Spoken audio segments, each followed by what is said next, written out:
Hi అండి, అందరూ ఎలా ఉన్నారు? నేనైతే చాలా బాగున్నాను. మీరందరూ కూడా బాగుండాలని మనస్ఫూర్తిగా కోరుకుంటున్నాను. మరో మంచి వీడియోతో మీ ముందుకైతే వచ్చేసానండి. జనవరి 30, 2025వ తేదీన మాఘమాసం ప్రారంభమైంది. ఫిబ్రవరి 28తో మాఘమాసం ముగిసిపోతుంది. కార్తీక మాసం తర్వాత అత్యంత పవిత్రమైన మాసం మాఘమాసం. మాఘమాసంలో ఎన్నో పండుగలు ఉంటాయి. అలాగే పెళ్ళిళ్ళు, గృహప్రవేశాలు, శుభకార్యాలు ఎన్నో జరుగుతూ ఉంటాయి. మాఘమాసంలో చేసే దైవ పూజలకు, అలాగే కొన్ని శక్తివంతమైన పరిహారాలకు అద్భుతమైన పుణ్య ఫలితాలను పొందొచ్చు. మాఘమాసంలో పొరపాటున కూడా కొన్ని తప్పులు చేయకూడదు. మాఘమాసం పూజా విధానం, మాఘమాసంలో పాటించవలసిన నియమాలు, మాఘమాసంలో చేసే శక్తివంతమైన పరిహారాల గురించి ఈ వీడియోలో తెలుసుకుందాం.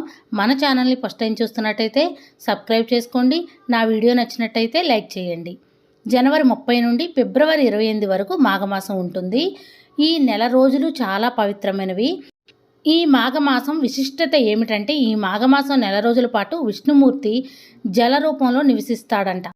కాబట్టి మాఘమాసం నెల రోజుల పాటు ఆడవారు తెల్లవారుజామునే స్నానాలు చేసేయండి.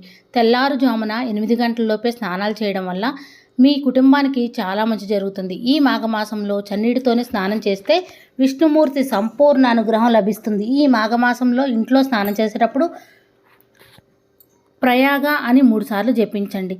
ప్రయాగ అని చదువుతూ స్నానం చేస్తే జన్మల పాపాలన్నీ తొలగిపోయి అద్భుతమైన లక్ష్మీ కటాక్షం లభిస్తుంది.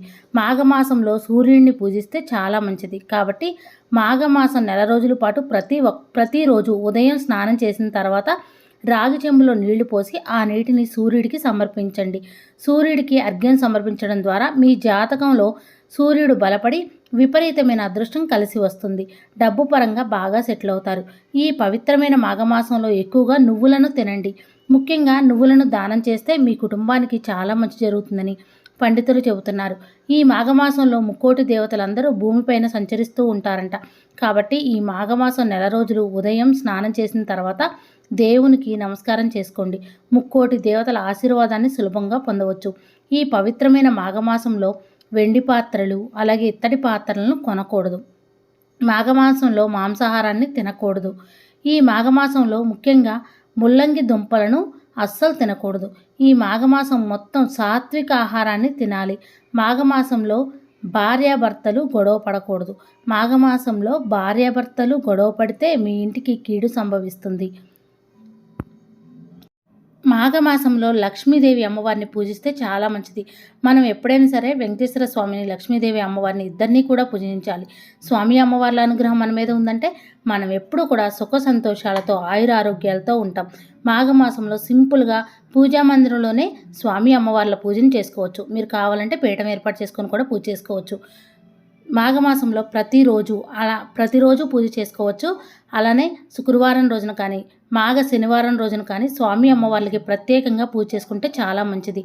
శుక్రవారం కానీ, శనివారం కానీ పీఠం ఏర్పాటు చేసుకొని పూజ చేసుకుందాము అనుకుంటే మీరు ఎక్కడైతే పూజ చేద్దాం అనుకున్నారో ఆ ప్లేస్ని తడి క్లాత్తో తుడిచి, బియ్యం పిండితో అష్టదళ పద్మం ముగ్గు వేసి, ఒక పీటని శుభ్రంగా కడిగి పసుపు రాసి కుంకుమ బొట్లు పెట్టి ఆ ముగ్గు మీద పీటను వేయాలి.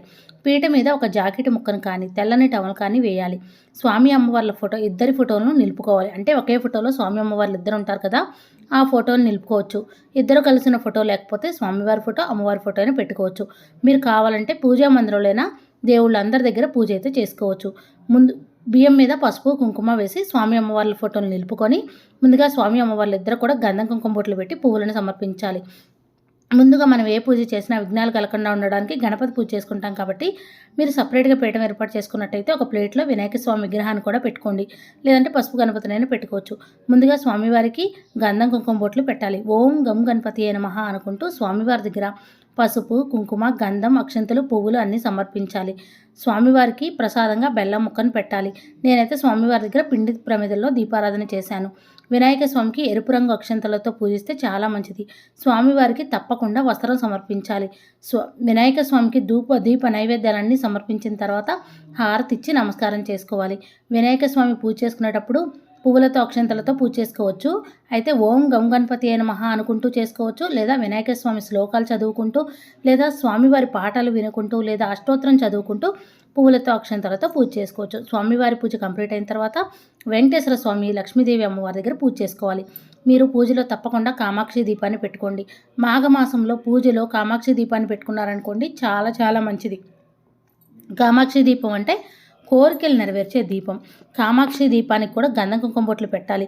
నూనెను కానీ నువ్వుల నూనె కానీ వడ్డించి 3 ఒత్తుల్ని ఒక ఒత్తిగా చేసి ఏకహారతో కానీ అగరవత్తితో కానీ వెలిగించుకోవాలి. దీపం సాక్షాత్తు పరబ్రహ్మ స్వరూపం కాబట్టి దీపం దగ్గర 2 అక్షంతలు పువ్వులు పెట్టి నమస్కారం చేసుకోవాలి. నేనైతే స్వామివారి దగ్గర అటు ఇటు గజములు పెట్టాను. అమ్మవారి దగ్గర ఒక బౌల్లో పసుపు, ఇంకొక బౌల్లో కుంకుమ పెట్టుకున్నాను. నేనైతే అమ్మవారి విగ్రహం పెట్టుకున్నానండి. స్వామివారి విగ్రహం కూడా పెట్టుకున్నాను. మీరు కావాలంటే స్వామి అమ్మవార్ల ఫోటో దగ్గరైనా పూజ చేసుకోవచ్చు. నేనైతే గోవింద నామాలను చదువుకుంటూ స్వామివారి దగ్గర తులసి దళాలను సమర్పించాను. ఓం నమో వెంకటేశాయ అనుకుంటూ స్వామివారి దగ్గర ఒక్కొక్క తులసి దళం పెట్టొచ్చు. లేదంటే గోవింద నామాలను చదువుకుంటూ లేదా ఫోన్లో వినుకుంటూ కూడా స్వామివారి దగ్గర తులసి దళాలతో పూజ చేసుకుంటే చాలా మంచిది. నేనైతే స్వామివారికి తులసి దళాలతో అయితే పూజ చేసుకున్నానండి. అయితే తులసి దళాల మాల కూడా స్వామివారికి వేస్తే చాలా మంచిది. నేను అమ్మవారి దగ్గర ఒక బౌల్లో పసుపు, ఇంకొక బౌల్లో కుంకుమ పెట్టాను కదండి. అలా అమ్మవారి దగ్గర పసుపు కుంకుమలు నిండుగా పెట్టుకోవాలి. పూజా మందిరంలో అయినా సరే ఎప్పుడు కూడా నిండుగా పెట్టుకోవాలి. మనం అమ్మవారి దగ్గర పసుపు కుంకుమలు నిండుగా పెట్టుకున్నాం అనుకోండి, మనం ఎప్పుడు కూడా సుఖ సంతోషాలతో ఆయుర ఆరోగ్యాలతో నిండు నూరేళ్ళు కూడా సౌభాగ్యంతో ఉంటామండి. తప్పకుండా అమ్మవారి దగ్గర ఒక బౌల్లో పసుపు, ఇంకొక బౌల్లో కుంకుమ అయితే పెట్టుకోండి. నేనైతే పూజ చేసుకునేటప్పుడు నా చేతుల నిండా ఎరుపు రంగు గాజులు అయితే వేసుకున్నాను. చీర అయితే కట్టుకున్నానండి. మనం ఎప్పుడు పూజ చేసినా సరే చక్కగా బొట్టు పెట్టుకొని గంధం పెట్టుకొని చేతి నిండా గాజులు వేసుకొని చక్కగా చీర కట్టుకొని కాళ్ళకు పసుపు రాసుకొని పూజ చేసుకుంటే స్వామి అమ్మవార్ల అనుగ్రహం మనకు తప్పకుండా కలుగుతుంది. వెంకటేశ్వర స్వామి గోవిందనామాలను చదువుకున్న తర్వాత లక్ష్మీదేవి అమ్మవారి దగ్గర కూడా పూజ చేసుకున్నానండి. శ్రీ మాత్రే నమః అంటూ అమ్మవారి దగ్గర పువ్వులతో అక్షంతలతో పూజ చేసుకోవచ్చు. నేనైతే లక్ష్మీదేవి అమ్మవారి అష్టోత్తరం సహస్రనామం చదువుకుంటూ మంగళకరమైన వస్తువులు చిట్టి గాజులు, గోమతి చక్రాలు, గవ్వలతో పూజ చేసుకున్నాను. ఓం నమో వెంకటేశాయ అనుకుంటూ స్వామివారి దగ్గర తులసి దళాలను అలానే 1 రూపీ కాయిన్స్ కూడా సమర్పించాను. అమ్మవారి దగ్గర అయితే లక్ష్మీదేవి అమ్మవారి అష్టోత్తరం, సహస్రనామం, కనకదార స్తోత్రం అలానే శ్రీమాత్రే నమః అనుకుంటూ అమ్మవారి దగ్గర మంగళకరమైన వస్తువులతో పూజ చేసుకున్నాను. మీ దగ్గర మంగళకరమైన వస్తువులు చిట్టి గాజులు, గోమతి చక్రాలు, గవ్వలు లేవనుకోండి, అమ్మవారి దగ్గర పువ్వులతో అక్షంతలతో కూడా పూజ చేసుకోవచ్చు. నేనైతే అమ్మవారి దగ్గర కుంకుమార్చన కూడా చేసుకున్నానండి. ఒక ప్లేట్లో శ్రీమాత్రే నమః అనుకుంటూ అమ్మవారి దగ్గర కుంకుమార్చన అయితే చేసుకున్నాను. కుంకుమార్చన చేసుకుంటే చాలా చాలా మంచిదండి. వెంకటేశ్వర స్వామి దగ్గర పిండి ప్రమిదల్లో దీపారాధన చేస్తే చాలా మంచిది. పిండి ప్రమిదలు నేను ఏ విధంగా తయారు చేశానంటే బియ్యం పిండిలో ఆవు పాలు, చిన్న బెల్లం ముక్క కలిపి పిండి ప్రమిదలను అయితే తయారు చేసుకున్నాను. అమ్మవారి దగ్గర ఆవు నెయ్యితో దీపారాధన చేస్తే చాలా చాలా మంచిది. పిండి ప్రమిదలకు కూడా గంధం కుంకుమ బొట్లు పెట్టి ముందుగా నూనెను కానీ ఆవు నెయ్యిని కానీ వడ్డించి 3 ఒత్తుల్ని ఒక ఒత్తిగా చేసి ఏకహారతో వెలిగించుకోవాలి. పిండి ప్రమిదలను కూడా నేరుగా నేల మీద పెట్టకూడదు. ఒక ప్లేట్లో కానీ ఆకులో కానీ పెట్టొచ్చు. తమలపాకు మీద పిండి ప్రమిద పెట్టి దీపారాధన చేస్తే చాలా చాలా మంచిది. విష్ణు సహస్రనామం చదువుకుంటూ కూడా స్వామివారి దగ్గర తులసి దళాలను సమర్పించవచ్చు. విష్ణు సహస్రనామం కూడా తప్పకుండా చదువుకోండి. స్వామివారి దగ్గర నేనైతే ఒక బౌల్లో పానకం, తులసి ఆకులు వేసి రెడీ చేశానండి. అలానే స్వామి అమ్మవార్ల ఇద్దరి దగ్గర కూడా తాంబూలం పెట్టుకుంటే చాలా మంచిది. ప్రసాదంగా అరటిపండు పెట్టినా చాలా మంచిదండి. మనం పూజ చేసుకునేటప్పుడు ఎప్పుడైనా సరే రాగి గ్లాసులో వాటర్ అయితే తప్పకుండా పెట్టుకోవాలి. అమ్మవారి దగ్గర మంగళకరమైన వస్తువులతో పూజ చేసుకున్న తర్వాత 2 అగరవత్తులను వెలిగించి ధూపం అయితే చూపించాను. మీరు కావాలంటే అమ్మవారి దగ్గర కూడా తులసి ఆకులతో పూజ అయితే చేసుకోవచ్చు. అమ్మవారికి పసుపు కొమ్ముల మాల కానీ, లవంగాల మాల కానీ, లేకపోతే తులసి ఆకుల మాల కానీ వేయొచ్చు. అమ్మవారికి తామర గింజల మాల వేస్తే చాలా మంచిది. నేను అమ్మవారి దగ్గర ప్రసాదం పెట్టిన తర్వాత పంచహారతి అయితే ఇచ్చానండి. స్వామి అమ్మవార్లు ఇద్దరు కూడా పంచహారతి ఇస్తే చాలా చాలా మంచిది. కొంతమంది ముత్యాల హారతి కూడా ఇస్తూ ఉంటారు. ఈ విధంగా మాఘమాసంలో సింపుల్గా స్వామి అమ్మవార్ల దగ్గర తులసి దళాలతో అలానే మంగళకరమైన వస్తువులతో పూజ చేసుకోండి. స్వామి అమ్మవార్ల అనుగ్రహం మనకు తప్పకుండా కలుగుతుంది.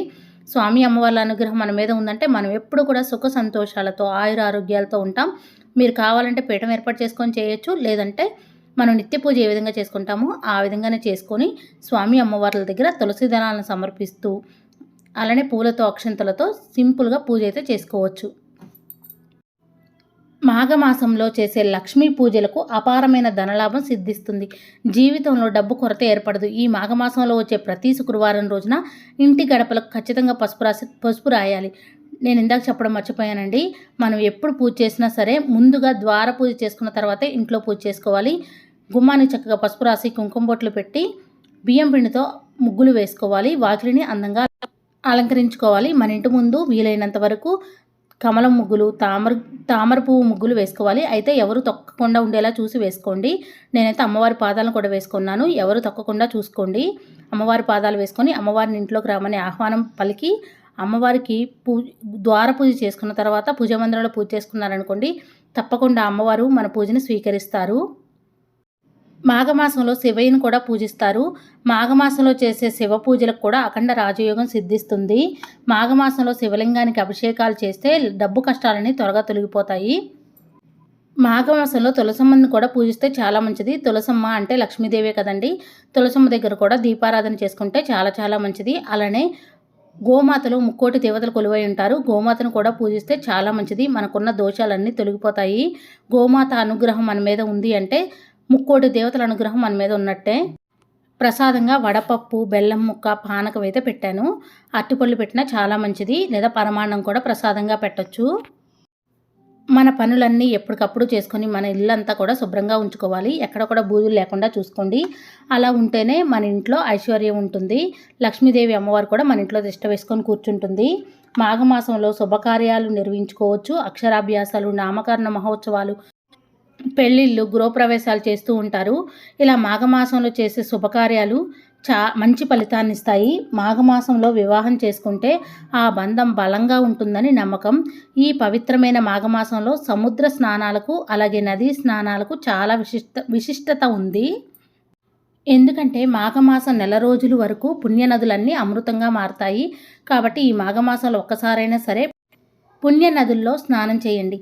శ్రీమన్నారాయణ్ణి ఆశీర్వాదంతో తెలిసి తెలియక చేసిన పాపాలన్నీ నశించిపోయి జన్మల అదృష్టం వరిస్తుంది.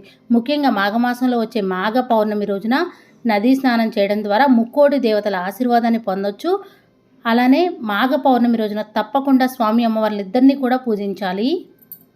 మాఘమాసంలో నదీ స్నానం చేయలేని వారు ఇంట్లో గంగాజలం ఉంటే మీరు తలస్నానం చేసేటప్పుడు నీళ్ళలో కలుపుకొని స్నానం చేయొచ్చు. పుణ్యనదుల్లో స్నానం చేసినంత ఫలితం దక్కుతుంది.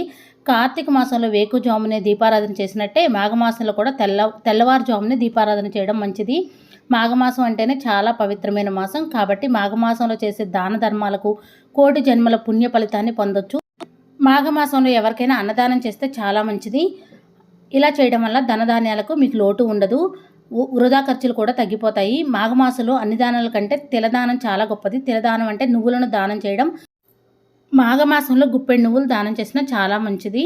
మాఘమాసం నెల రోజులు కూడా దేవాలయానికి వెళ్ళి స్వామి అమ్మవార్ల దర్శనం చేసుకున్నా చాలా మంచిది. లేని వారికి మన దగ్గరున్న ఏదైనా సరే సాయం చేసినా చాలా మంచిది. వస్త్రాలను సాయం చేసినా చాలా మంచిదండి. తెలుసుకున్నారు కదండి మాఘమాసంలో స్వామి అమ్మవార్ల పూజను ఏ విధంగా చేయాలి, మాఘమాసంలో చేయవలసిన పనులేంటి, చేయకూడని పనులేంటి, అసలు మాఘమాసం అంటే ఏంటి. నా ఈ వీడియో మీకు నచ్చిందని అనుకుంటున్నాను. నా వీడియో నచ్చితే ప్లీజ్ లైక్ చేయండి, షేర్ చేయండి, కామెంట్ చేయండి ఫ్రెండ్స్. కొత్త వారు ఎవరైనా మన ఛానల్ చూస్తున్నట్టయితే సబ్స్క్రైబ్ చేసుకోండి. Thank you for watching. Bye అండి.